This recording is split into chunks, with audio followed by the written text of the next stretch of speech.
Raise your hand if you've ever seen the Marvel movie Iron Man. Same.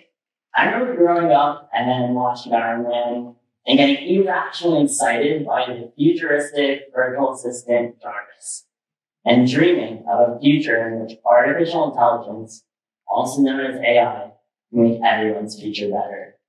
So what is artificial intelligence? Artificial intelligence is a computer program that can learn and adapt. In its current form, it finds patterns in data and makes predictions. We've seen many examples of AI in society. For instance, take Amazon and its product recommendation, take Google and its ability to predict whether an email is scam or not. Artificial intelligence is trending towards higher levels of reasoning. Take, for instance, its ability to communicate and increasingly complex patterns as seen in the virtual assistants such as Siri and Alexa. Soon, AI will have the social and emotional intelligence that passes the Turing test, a test specifically designed to distinguish between AI and humans. This is incredible. But as Peter Thiel once observed, we wanted flying cars, and instead we got 140 characters in Twitter. AI will be unable to live up to its potential for societal benefit unless we as a society address 3 grand issues in AI. 1, accessibility. 2, fairness. And 3, security. First, AI is not accessible to those who need it most. Much of this stems from the fact that previous innovation has targeted the top tier of society. Now we have our fancy photo filters and our new social media platforms, but in the process, we've neglected to focus on the over 3 billion people that earn less than $2.50 a day, that lack access to clean, affordable drinking water, satisfactory healthcare, and reliable internet. Let's refocus AI innovation towards low-cost, high-impact scenarios and bring Silicon Valley's magic to the developing world. For example, imagine using AI to predict crop performance for subsistence farmers, or use AI to develop new affordable medications. That's where I think AI should be moving towards. I learned about the importance of AI and accessibility as an engineer. Last summer, I was a software engineering intern at TEDxUSF, which is a nonprofit and 2019 Microsoft Global Hackathon winner. Along with a team of engineers from Microsoft, I helped develop an app that uses AI to detect nighttime seizures in children with epilepsy. I learned that having a child with epilepsy or cerebral palsy is frankly difficult, especially at night. It can be often worrisome about how your child is doing. Robert D'Angelo recognized this, but he also realized that oftentimes the families that have it the hardest are the ones that can't afford expensive solutions like a nighttime nurse. So he set out to create not only a powerful, insightful tool, but one that's also accessible to people regardless of socioeconomic ranges. There's testimonies. After years of being unable to sleep, my parent got a good night of rest. Imagine, after years and years of unrest, having that feeling of sense of security and comfort around your child and his or her well-being. That's the ceiling for AI. That's what we can do with AI. Tomorrow, technology leaders, hopefully like myself and people in this audience, can envision AI in that direction. Instead of creating a new expensive self-driving car, I'd rather see us figure out a way to take existing self-driving technology and retrofit cars.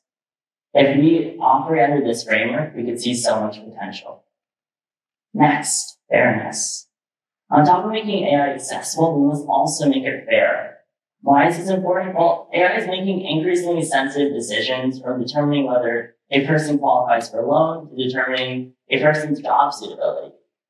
Well, AI is only as fair as the data it trains on, yet all data sets have inherent biases. Thus, our AI models are learning discriminatory behaviors against various ethnic, gender, and socioeconomic groups. Take computer vision, for instance.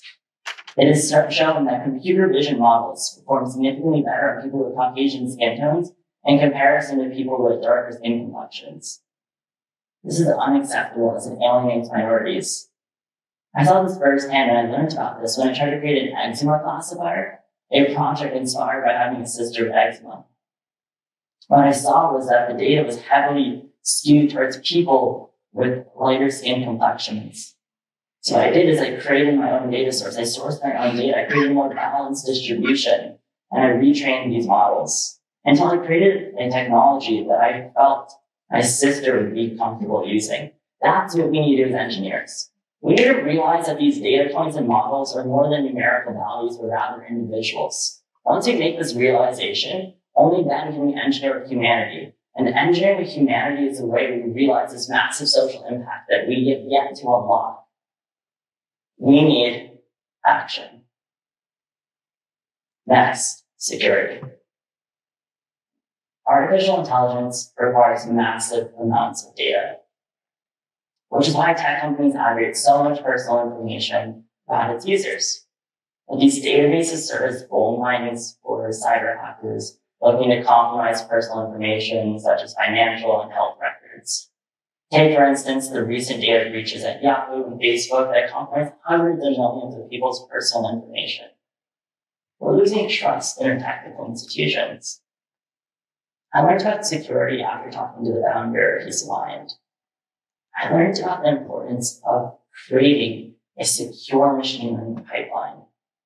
After talking with him, I learned about his inspiration behind Peace of Mind. Peace of Mind was inspired because he lost his grandmother when she slipped and fell, and no one was there. He realized that artificial intelligence could prevent this from ever happening again. Peace of Mind is a senior health platform. It detects irregularities in heart rate and breathing and insulin levels, and then notifies the caregiver in the case an irregularity is detected. This biometric data is extremely valuable, but also really personal. So not only do we have to create an engineering experience that's excellent, but one that is secure, given the trust that we as technical institutions are given. After talking with them, I learned two big things that I think could be applicable to the field as a whole. One, companies should gather only the information that's necessary. They should eliminate this scattershot, gather everything approach.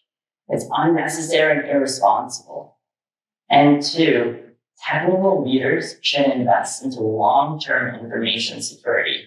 There's a growing cyber threat, and the time to act is now. That's important. Elon Musk, the modern-day Iron Man, once said, "You can either watch it happen or be part of it." And I encourage every single person in this audience to really think about this. And think about the fact that we're an audience full of future doctors, engineers, public policy makers, innovators. We are the ones that are going to architect the society that we want to live in. We have the power and potential to create a society that's accessible, that's fair, that's secure. So it's up to us to take these new novel technologies and realize what we have to do with them.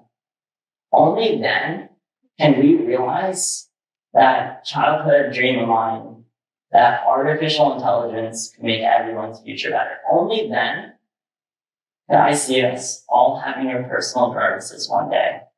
Thank you.